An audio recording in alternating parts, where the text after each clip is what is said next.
The warning lights on the bridge flashed red as Lieutenant Commander Jake Harrison stared at the screen. His ship, the New Frontier, had been exploring empty space for 3 months. Nothing but dead rocks and cold stars. Now something was different. "Sir, we're getting a signal," said Katie Johnson from her chair at the communications desk. She was young, maybe 25, with short brown hair and worried eyes. "It's weak, but it's definitely human." Jake walked over to look at her screen. The signal was old and broken, like a voice calling through a storm. "Where's it coming from?" Katie pointed to a small planet on the main display. "Down there. Planet's called Drakmor, according to our maps. But, sir, there shouldn't be any humans there. No colonies, no research stations, nothing." "How old is this signal?" Jake asked. "That's the strange part," Katie said, frowning at her instruments. "The signal pattern matches our old emergency beacons from 20 years ago. But it's broadcasting now today." Jake felt a cold feeling in his stomach. 20 years ago, a research ship called the Pioneer had disappeared in this sector. Everyone assumed it was destroyed. Now they were getting a human distress call from a planet that was supposed to be empty. "Ryan, get your security team ready," Jake called to his chief of security. Ryan Martinez was a big man with dark hair and serious eyes.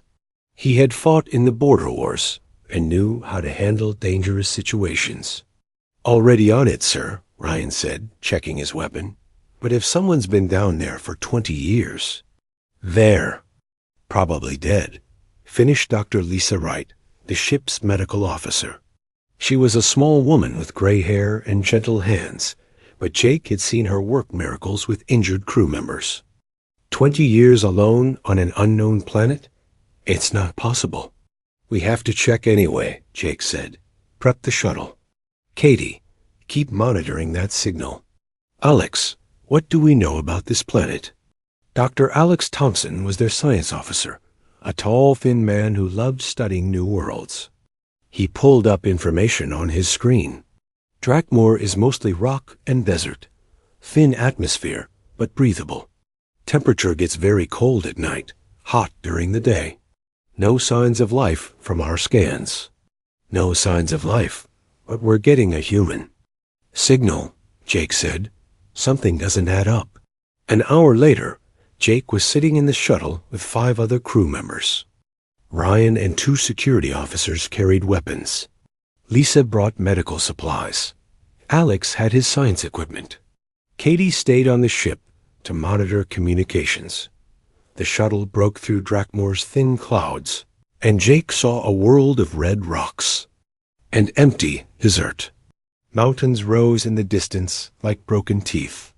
The wind howled across the landscape, carrying dust and the smell of dry stone.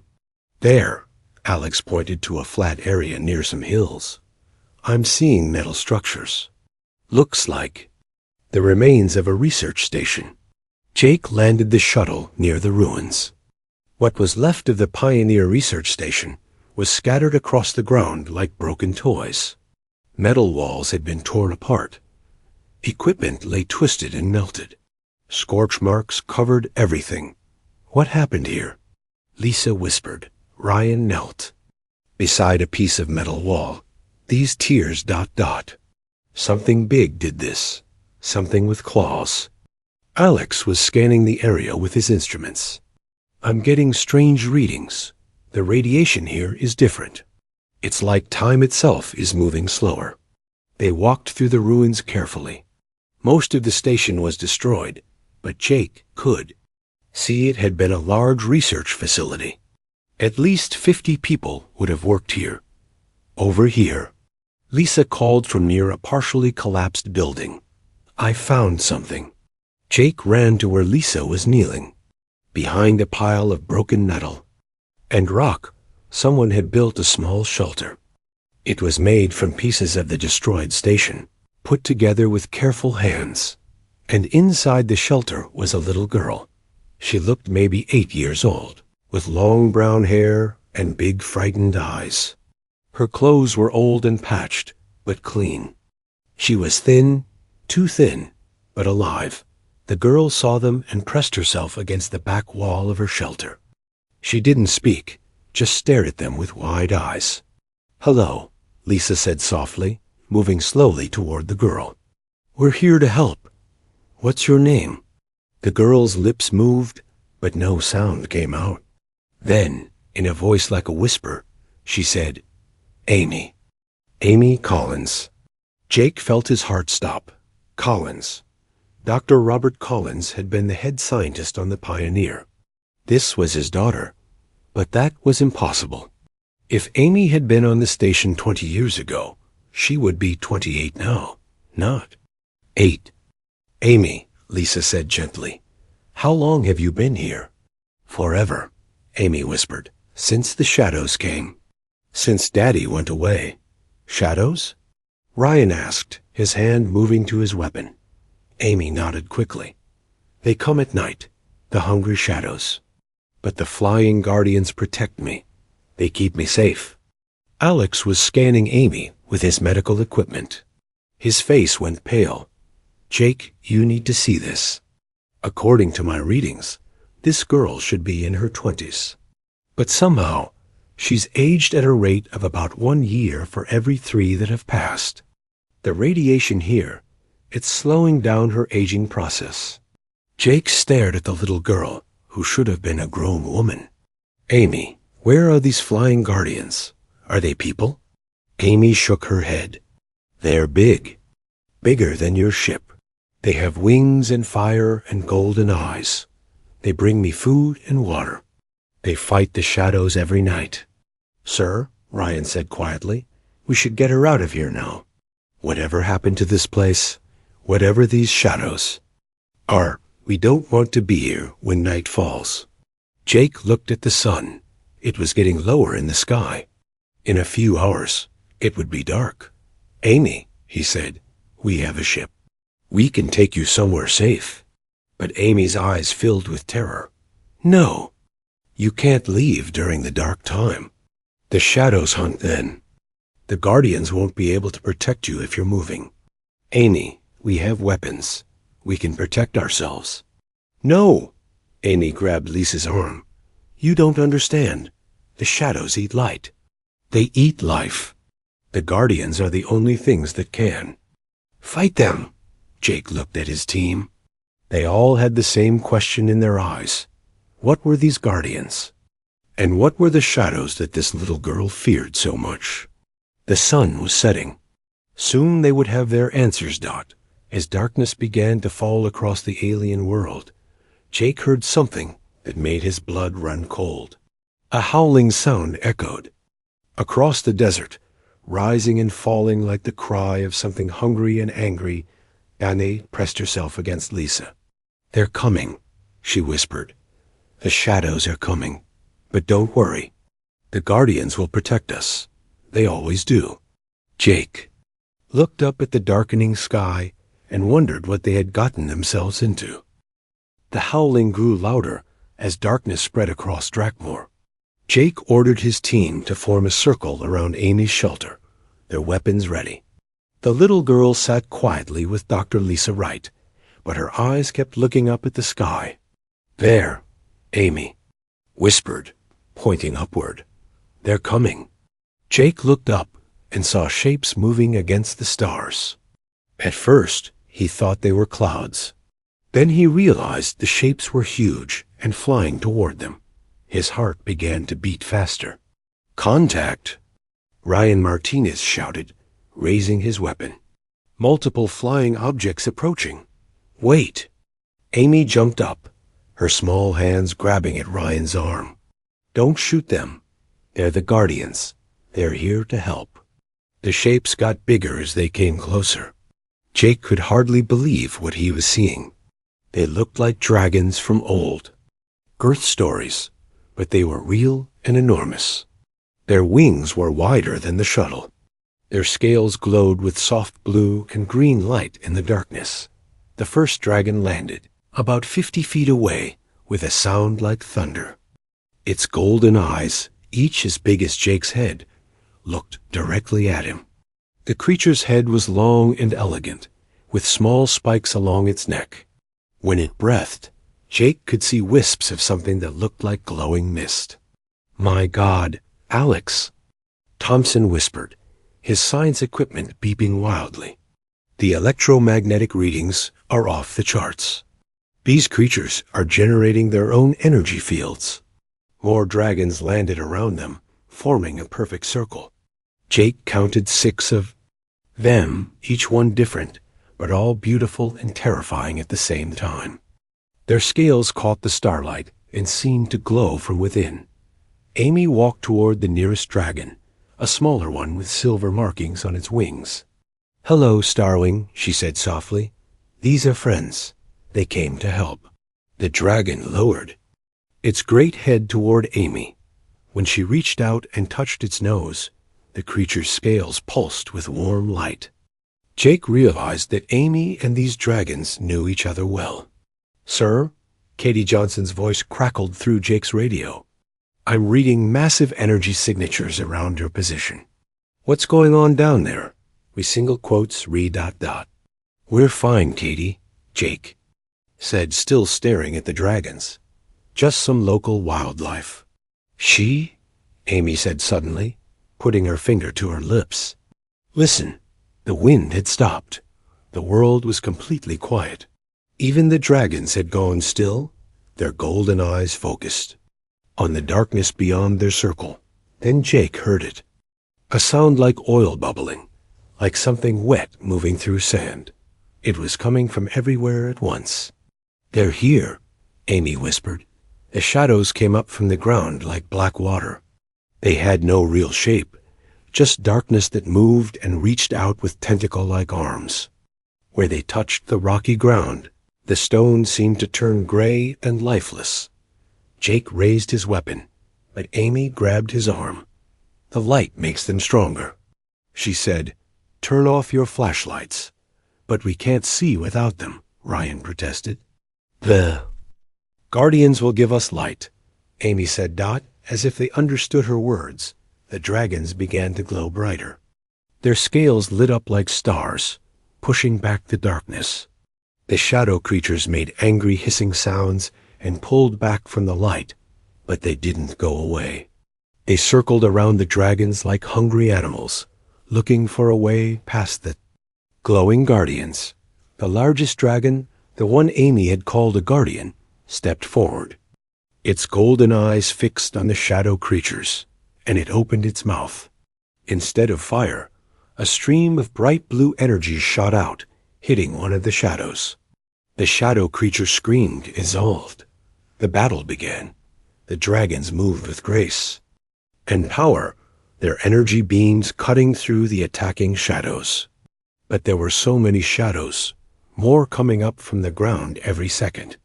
They flowed like black water, trying to get past the dragons to reach the humans. "What are these things?" Lisa asked, holding Amy close. "Daddy called them the hungry ones," Amy said. "They eat everything. Light, life, hope. They came through the crack." "What crack?" Alex asked, scanning the battle with his instruments. Amy pointed toward the ruins of the research station. "Daddy was trying to look into other worlds, but he opened a door and the hungry ones came through. They ate everyone except me." Jake watched as one of the shadow creatures got too close to their group. The dragon with silver markings, Starwing, swept its tail around and knocked the shadow away. Then it breathed its blue energy at the creature, destroying it. "The guardians came after the hungry ones," Amy continued. "They've been fighting them every night, keeping me safe. But there are always more shadows." Dr. Thompson was studying his readings. "Jake, these shadow creatures, they're not from our dimension. The energy readings are completely alien. And the dragons, they're generating some kind of bioelectric field that the shadows can't penetrate." "How long does this go on?" Jake asked Amy. "Until sunrise," she said. "The hungry ones can't come up when there's sunlight. They have to hide underground." The battle continued through the night. The dragons fought with intelligence and teamwork. When one was surrounded by shadows, another would come to help. They communicated with each other using flashing lights from their scales, coordinating their attacks.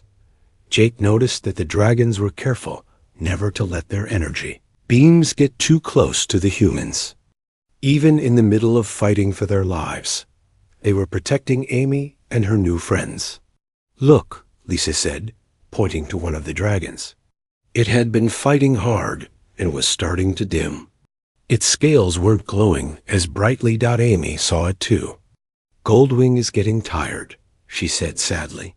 "He's the oldest. He's been fighting the longest."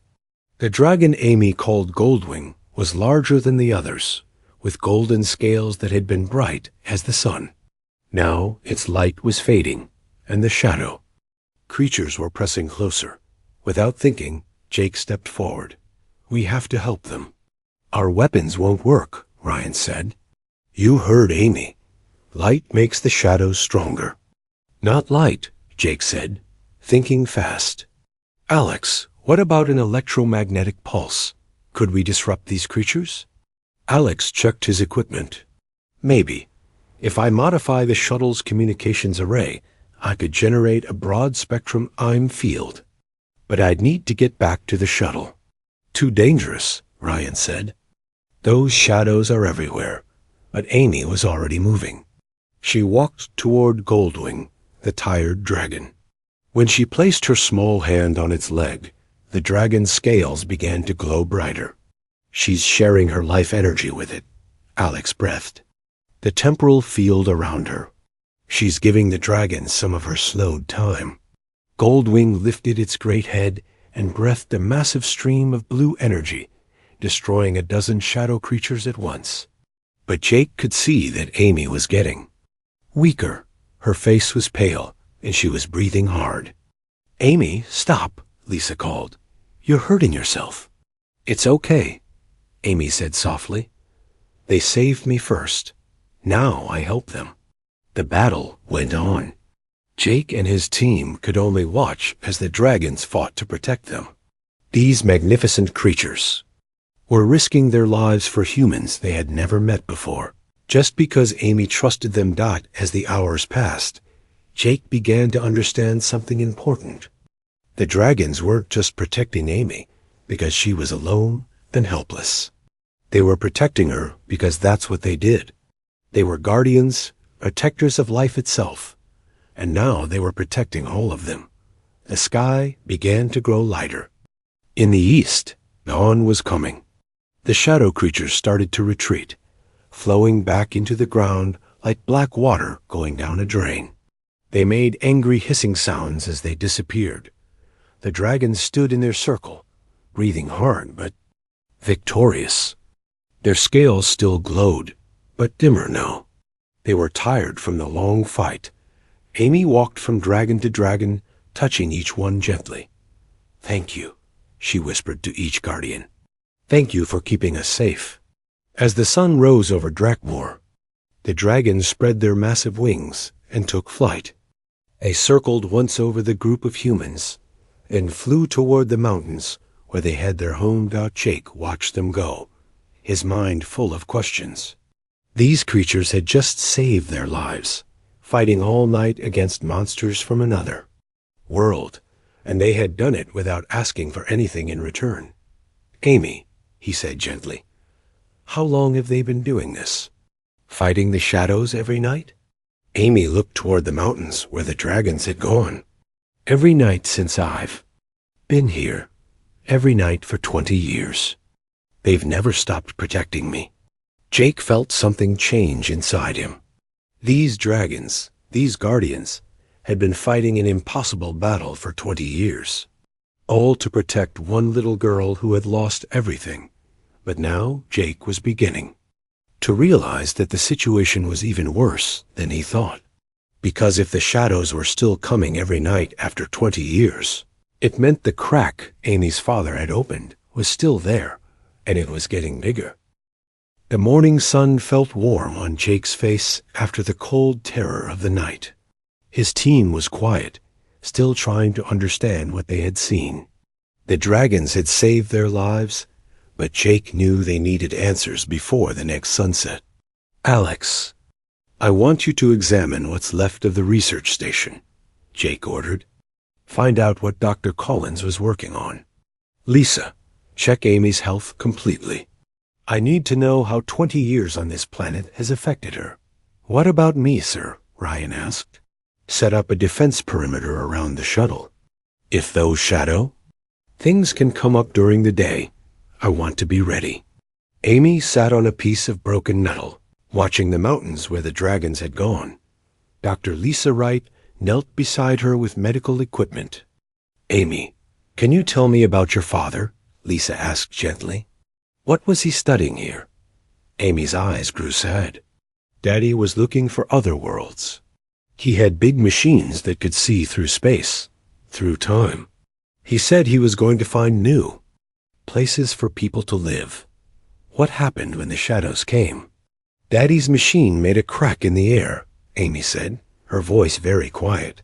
"It was like a window, but the window looked into a dark place. The hungry ones came through the crack. They ate the lights first, and the computers then." She stopped talking and looked at her hands. "Then the people?" Lisa asked softly. Amy nodded. "Daddy tried to close the crack, but it was too late. He told me to hide in the emergency shelter. He said he would come back for me, but the hungry ones got him too." Across the ruins, Alex Thompson was scanning the remains of the research equipment with his instruments. "Jake," he called, "you need to see this." Jake walked over to where Alex was kneeling beside a twisted piece of machinery. It was bigger, and a car made of metals Jake didn't recognize. Strange symbols were carved into its surface. "This is quantum dimensional equipment," Alex said, his voice excited and worried at the same time. "But it's 20 years more advanced than anything we have. Dr. Collins was trying to open rifts in space-time itself." "Is it still working?" Alex pointed his scanner at the machine. "It's not working, but it's not completely dead either. There's still energy flowing through it.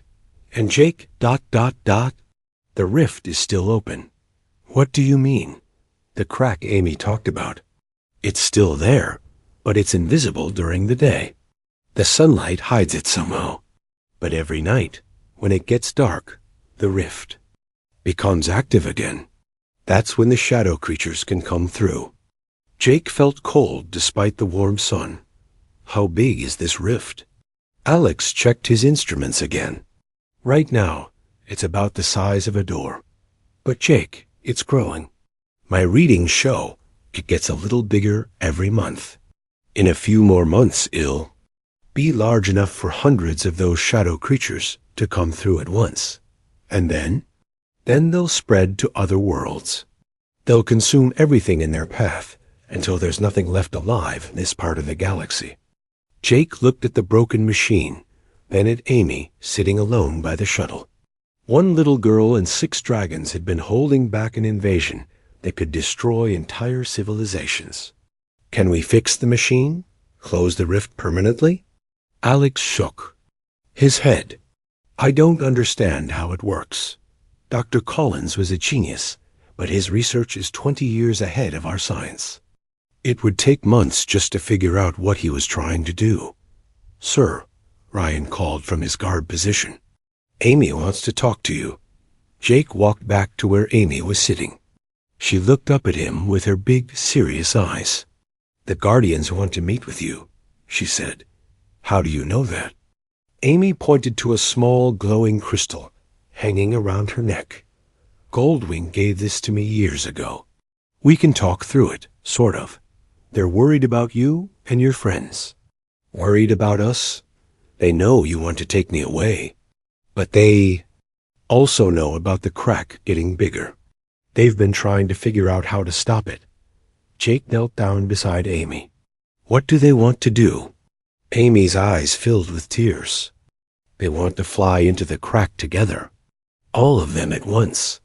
They think their life energy might be enough to close it forever."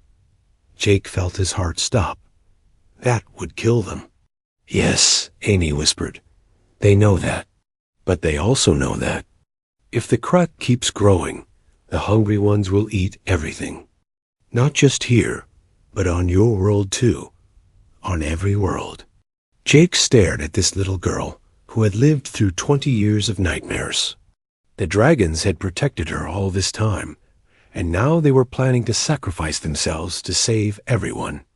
Else, there has to be another way, he said. Amy shook her head. They've been thinking about it for years. It's the only way they know.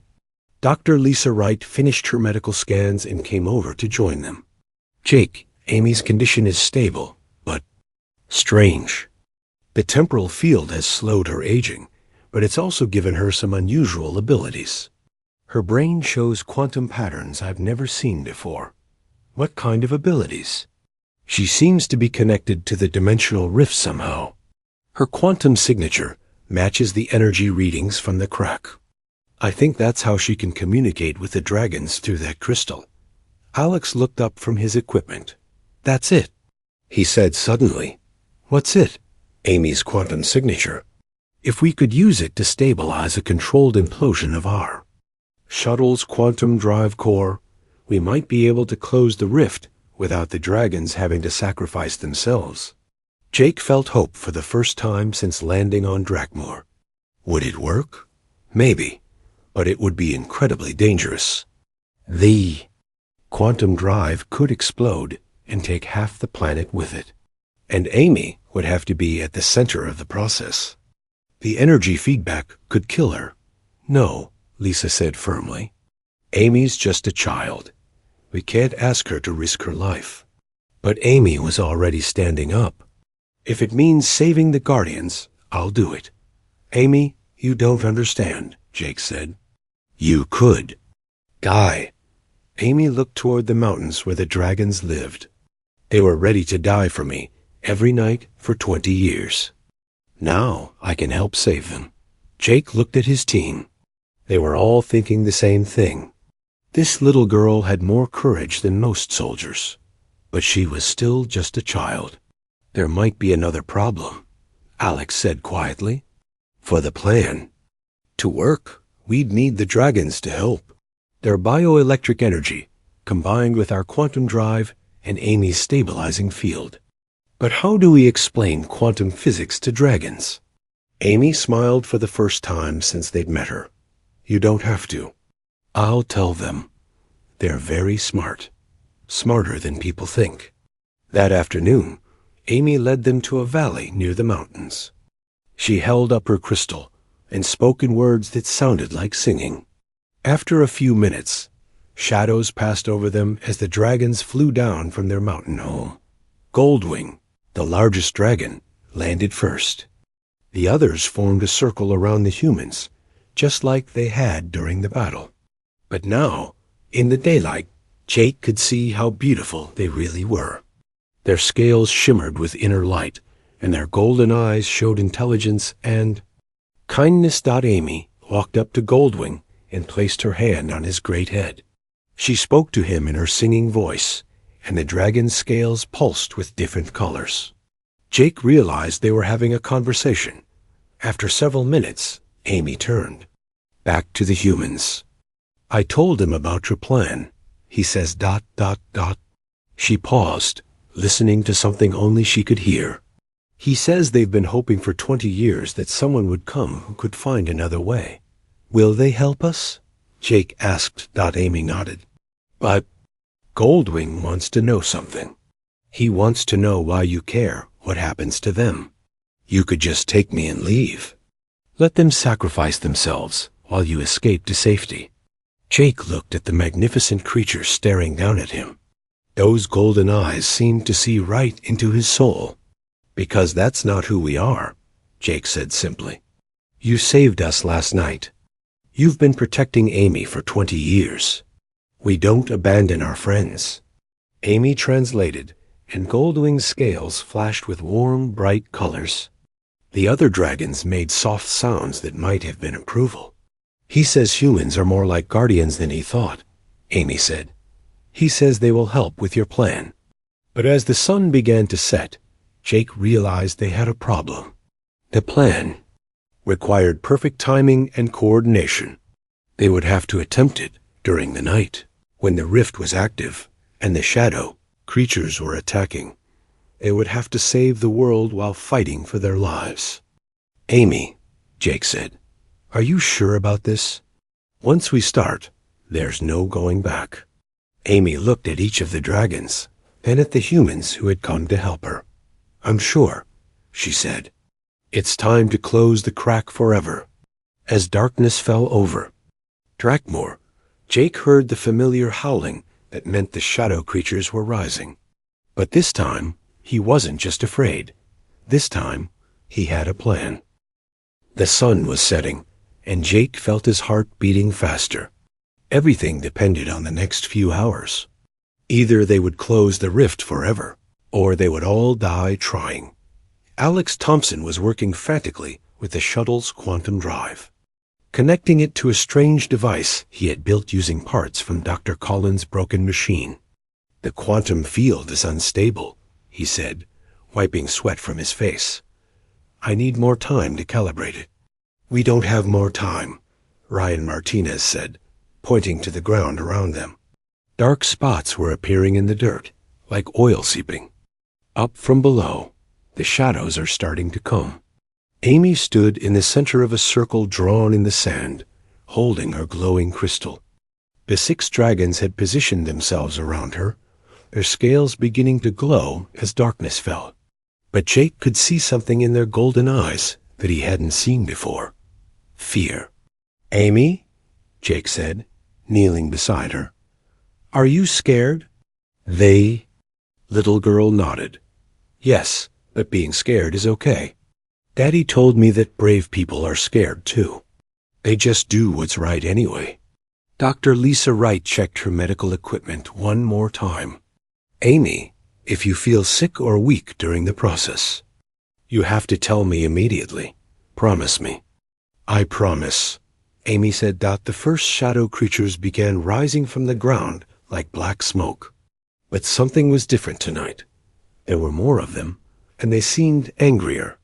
They moved faster, reaching out with their tentacle arms toward the circle of light created by the dragons. "The rift is getting more active," Alex said, watching his instruments. "My readings show it's twice as large as it was last night. We have to do this now, before it gets any bigger." Jake looked at his team. They all knew this was probably a suicide mission, but they also knew that millions of lives depended on what they did in the next hour. "Katie," Jake said into his radio, "are you monitoring from the ship?" "Yes, sir," came Katie Johnson's voice through the static. "I'm reading massive energy buildup around your position. Whatever you're doing down there, it's affecting space-time itself. If this goes wrong, take the ship and get out of here. Warn Earth Command about the rift. Sir, I'm not leaving you." "That's an order, Katie." There was silence on the radio. Then Katie's voice came back, very quiet. "Good luck, sir." The shadow creatures were pressing closer now, testing the dragon's defenses. Goldwing breathed a stream of blue energy at a group of them, destroying them instantly. But more kept coming. "They know something's different," Amy said, watching. "The shadows circle around them. They can sense what we're trying to do." Alex finished his final adjustments to the quantum device. "Jake, the field generator is ready. But once I activate it, we'll have maybe 10 minutes before the quantum core overloads. If we can't close the rift in that time, ... we all die, Jake." "Finished, I understand. Do it." Alex pressed a button, and the air around them began to shimmer. Jake felt a strange pulling sensation, like the world was trying to turn inside out. Amy's crystal began glowing brighter, and the dragon's scales pulsed with new colors. "I can see it," Amy said suddenly, pointing toward the ruins of the research station. "I can see the crack." Jake looked where she was pointing and gasped. A tear in the air itself hung above the broken machinery, like a wound in reality. Through the crack, he could see the world where the shadow creatures came from.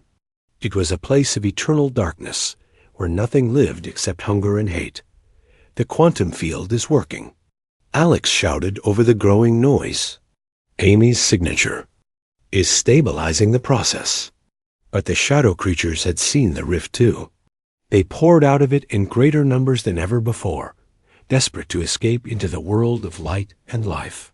The dragons fought bravely, their energy beams cutting through the attacking shadows. But they were outnumbered 100 to 1.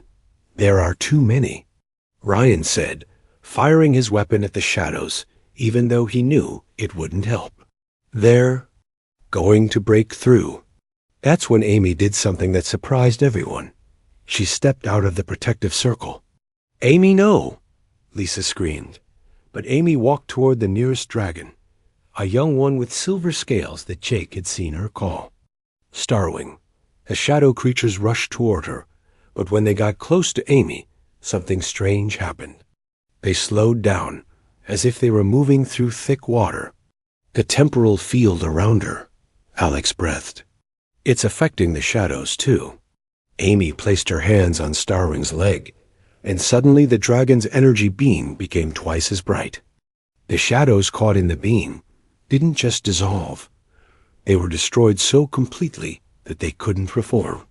"She's amplifying their power," Lisa said in amazement. "Her quantum signature is making the dragons stronger." Amy moved from dragon to dragon, touching each one and sharing her strange energy with them.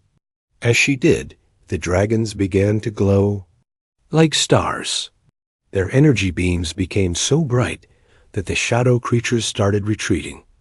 But Jake could see that Amy was getting weaker. Each time she shared her power, she became more pale and thin. The process was burning her life force. "Amy, stop," Jake called. "You're killing yourself." "I'm okay," Amy said, but her voice was getting softer. "Just a little more." Goldwing, the great golden dragon, lowered his head toward Amy. When she touched him, his scales blazed with light, brighter than the sun. He opened his mouth and breathed not just energy, but what looked like liquid starlight toward the rift. The tear in reality began to shrink. "It's working," Alex shouted. "The rift is closing." But the quantum device was overloading faster than expected. Sparks flew from the machinery, and the air smelled like burning metal. "Jake, we have maybe 2 minutes before the whole thing explodes," Alex warned. The shadow creatures seemed to sense that their doorway was closing. They attacked with desperate fury, throwing themselves at the dragon's defenses. Several shadows got past the energy beams and rushed toward Amy.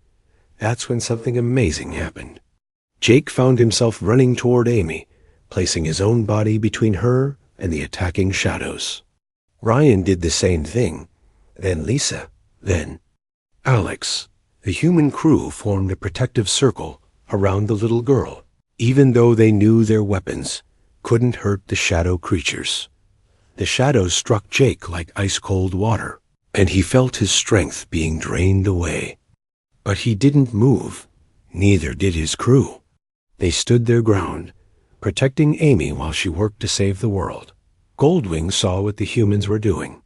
The great dragon's eyes flashed with something that looked like respect. He and the other dragons moved closer, extending their energy fields to protect the humans who were protecting Amy. "Look," Amy said weakly, pointing at the rift. "It's almost closed." The tear in reality was now just a thin line in the air. The shadow creatures still on this side of the rift were trapped, cut off from their dark world. The dragons made quick work of destroying them, but the quantum device was about to explode. Red warning lights flashed on Alex's equipment, and the humming sound was becoming a dangerous whine. 30 seconds. Alex warned. Amy looked up at Goldwing, her small hand still touching his great leg. The dragon's golden eyes met hers, and Jake saw understanding pass between them. Goldwing spread his massive wings and breathed one final beam of energy at the rift. But this time, he wasn't just using his own power. He was channeling the life force of all 6 dragons, plus Amy's quantum energy, plus something else that Jake didn't understand at first. Then he realized what it was. The dragon was using the love and friendship that had grown between Amy and the Guardians over 20 years. He was using the bond that had formed between the dragons and the humans who had chosen to protect Amy, instead of running away. The rift snapped closed with a sound like thunder. The quantum device began to overload. Completely. "Everyone down!" Alex shouted, but instead of a violent explosion, the device simply dissolved into sparks and light. Amy's quantum signature had somehow absorbed the dangerous energy and scattered it harmlessly into the air. The shadow creatures that were still on this side of the rift began to fade away like smoke. Without their connection to the dark world, they couldn't exist in a place with light and life. Amy collapsed to her knees, exhausted. Lisa rushed to her side, checking her pulse and breathing. "She's okay," Lisa said with relief. "Weak, but okay." And Jake ... look at her. Jake knelt beside Amy and saw something miraculous. The little girl who had been 8 years old for 20 years was finally aging normally. Her face was changing, becoming older, becoming the woman she should have been. But it was happening slowly and gently, not all at once. "The temporal field is gone," Alex said, checking his instruments. "With the rift closed, the radiation that was slowing her aging has stopped. She'll age normally now." Amy looked up at Jake with eyes that seemed much older and wiser than before. "Did we do it? Is the crack really closed?" "You did it," Jake said softly. "You and the Guardians. You saved everyone." Amy smiled and looked around at the dragons. They were all glowing softly in the darkness, their scales pulsing with gentle colors. Goldwing lowered his great head toward Amy, and she reached up to touch his nose one more time. "Thank you," she whispered to him, "for everything." The dragons. Scales flashed once with warm golden light, and Jake heard a sound he had never heard from the Guardians before. It was soft and musical, almost like singing. He realized the dragons were happy. "Sir," Katie's voice came through the radio, "I'm reading that all the energy Signatu." 6 months later, Jake Harrison stood on the bridge of his ship, which had been renamed the Guardian's Hope. Through the big windows, he could see Drakmor spinning slowly below them. But the planet looked very different now. Where there had once been only red rocks and empty desert, there were now green plants and flowing water. The dragons had used their knowledge of other worlds to help heal Drakmor, turning it into a beautiful place where both species could live together. "Sir," Katie Johnson said from her communication station, "Amy is ready for the morning lesson." Jake smiled and walked to the observation deck. Amy Collins, now 28 years old, but with the wisdom of someone who had lived through impossible things, was standing at a special console they had built for her. She was talking to a group of young dragons through her crystal, teaching them about human customs and language. The dragons had learned fast. They were much smarter than anyone had first thought. Now they could communicate with humans through special devices that Alex Thompson had invented, based on Amy's crystal and the dragon's natural bioelectric fields. "Good morning, Starwing," Amy said to the smallest dragon, the one she had befriended first. "Can you tell me what you learned yesterday about human friendship?" The dragon's voice came through the translator as a warm musical sound. "Friendship means protecting each other, even when it's dangerous. It means sharing what you have, even when you don't have much. It means never giving up on someone you care about." "Very good," Amy said, and Jake could hear the pride in her voice.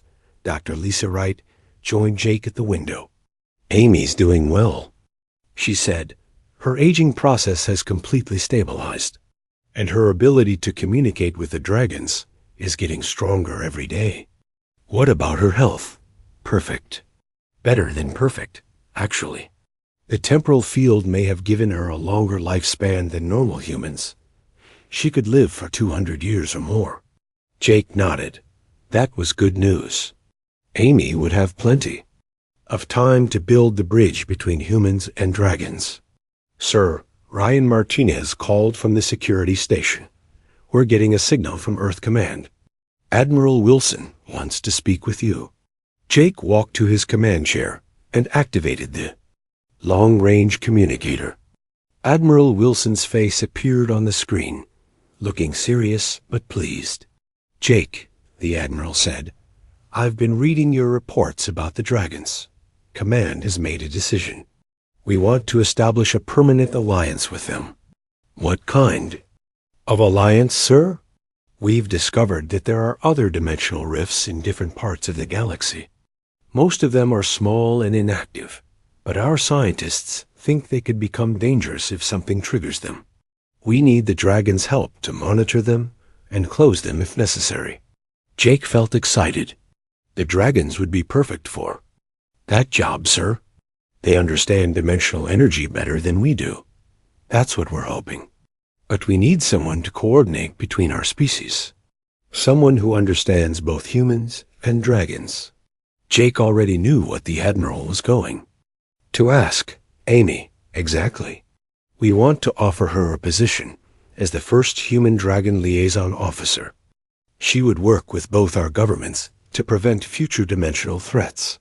Jake looked through the window at Amy, who was laughing as Starwing tried to pronounce a difficult human word. I think she'd like that, sir.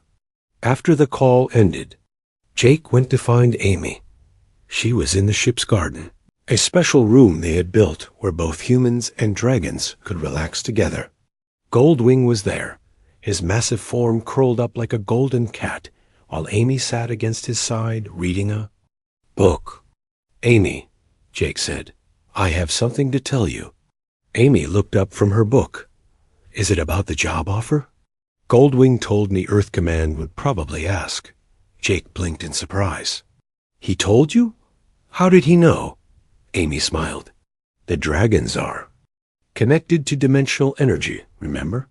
They can sense things across vast distances. Goldwing felt the Admiral's intentions when he was thinking about the offer. And what do you think about it? Amy looked at Goldwing, whose golden eyes were watching her with gentle affection. I think it's what I was meant to do. Daddy always said that science should bring people together, not tear them apart. Maybe I can help make sure that happens. It won't be easy, Jake warned. There will be politicians who don't trust the dragons, and probably dragons who don't trust humans. That's okay, Amy said. I've learned that the best things in life are usually hard work, and I won't be doing it alone. Goldwing made a soft rumbling sound that the translator converted to words.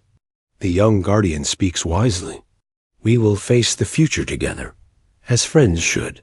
A year later, Amy stood in front of the United Earth Council with Goldwing beside her. They were presenting their first annual report on the Human-Dragon Alliance. In their past 12 months, Amy said to the assembled leaders, we have identified and sealed 15 dimensional rifts across 3 star systems. None of them were as dangerous as the one on Drakmor, but each could have become a threat if left alone. Goldwing's voice came through the council speakers. The human scientists learn quickly. Their technology, combined with our understanding of dimensional energy, makes us stronger than either species could be alone. One of the council members, a stern woman from the Mars colonies, raised her hand. What about the cost? These joint missions are expensive. Amy smiled. Counselor Harris, can you put a price on preventing another shadow creature invasion? The dragons are protecting not just their own worlds, but ours too. They ask for nothing in return except friendship and cooperation. Another council member asked, what about the future? Will this alliance continue? Amy looked at Goldwing, and the dragon's scales pulsed with warm colors. The dragons have a saying, Amy said. True guardians never stop protecting what they love. They love life itself. in all its forms. They will always be our allies in keeping the universe safe. After the meeting, Amy and Goldwing stood together on the observation deck of the space station, looking out at the stars. "Do you ever miss the old days?" Amy asked. "When it was just you and the other Guardians on Drakmor?" Goldwing was quiet for a moment. Then he said, "I miss the simplicity, but I do not miss the loneliness. For 20 years, we fought the darkness alone. Now we fight it together. The universe is safer, and we are no longer alone." Amy reached out and touched the dragon's golden scales. "Neither am I." "You never were," Goldwing said gently. "Even when you were small and frightened, hiding from the shadows, you had guardians watching over you, and now you have friends across 2 species." Amy thought about Jake and his crew, who had become like family to her. She thought about the other dragons, who had accepted her as one of their own. She thought about all the humans and dragons working together on different worlds, building a friendship that would last for generations. "Goldwing," she said, "what do you think my father would say if he could see us now?" The dragon's eyes glowed softly. "I think he would say that his greatest experiment was not the dimensional rift. It was raising a daughter who could build bridges between worlds." Amy smiled and looked out at the stars, where human and dragon ships patrolled together, keeping watch for dimensional threats. Somewhere out there, other dangers might be waiting, but they would face them together, as guardians should. The little girl who had been so afraid of the shadows had grown up to bring light to the entire galaxy. And the dragons who had once been feared as monsters had become humanity's greatest protectors. It was, Amy thought, exactly the kind of impossible thing that her father would have believed in. The stars shone brightly around them, and in their light, the future looked full of hope.